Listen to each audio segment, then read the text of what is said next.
We doing Amos chapter 1. We did from verse 11 all the way to verse 15. And basically right here, God is still pointing out to the people what has to take place and the type of punishment. But God is also telling them what they done wrong to their brother. And that's something that stood out to me. Not only have they done it to other people, but right here, he's saying that you doing this to your own brother. You mistreated your own brother. You sold your own brother into slavery. You killed your own brother's wives. And you say that you killed them and they had children inside of them, so you didn't want them to reproduce no more. So you killed the women and the children. So God is just looking at how you didn't have no compassion, how you didn't have no empathy or sympathy. And right now today, we feel the same way. When somebody do something, we don't have empathy or sympathy. We automatically say throw the key away, or we automatically say how we'll hurt them, or we automatically say what we'll do. But then when we in that same position, we want grace and mercy. We don't want nobody to punish us. We don't want the punishment. But right here, God has said that you done your brother so bad, I can't even hold back this punishment. I gotta punish you because of the way you treated your brother. And I was like, man, Lord, in the Bible, it's a lot of stories where brother and brother wasn't too good.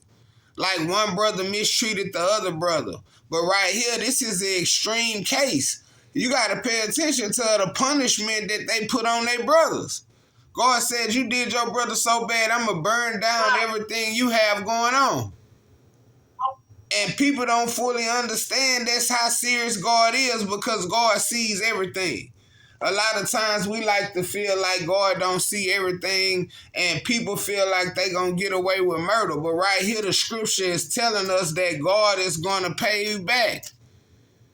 You know, we talk about you reap what you sow, or they call it karma, say karma don't miss, and all these things. But right here, it's showing you that God is going to take care of all of the people that mistreat his people.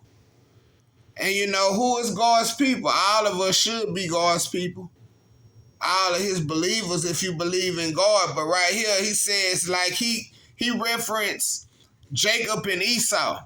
He said one of these boys, they traced their lineage all the way back to Esau. So guess what? Esau ain't like Jacob, and they don't like their people neither. So it's a war been going on between two brothers forever. And these are the descendants of the brothers. So, you know, when you hear the story of how somebody did your brother, or how somebody did your mama, or how somebody did your auntie or your uncle, then you feel some type of way. And they pass that story down from generation to generation, so you feel like you shouldn't get along with your brother. That's what's going on right now overseas. You constantly have a lot of wars and people fighting over land. It's the same thing. You fighting over land and you trying to cut each other out. We do that today too, right? We try to cut each other out. If we can find any kind of value in anything we can do, we try to get it all and cut everybody out. It's the same thing been going on since the beginning of time. The Bible is letting us know that family cut each other out. So don't be shocked when you see that happening, because the Bible is telling you. It said Cain killed Abel way back in the beginning.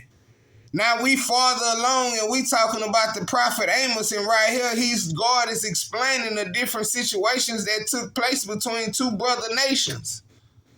Y'all supposed to be on the same side. Y'all supposed to be working together, but instead of y'all working together, you try to put them in slavery. You took all this stuff. You mistreated them. You hugged them out. God said that the way you treated them 3 times better than anybody else.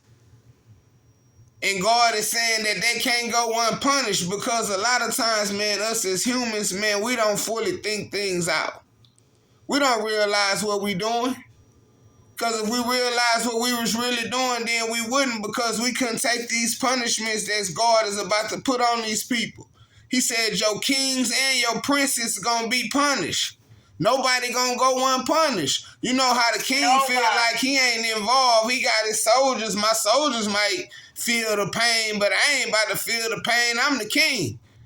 But right here, it said the king and the prince will be taken away in captivity. Right. So that let me know that you ain't going to be able to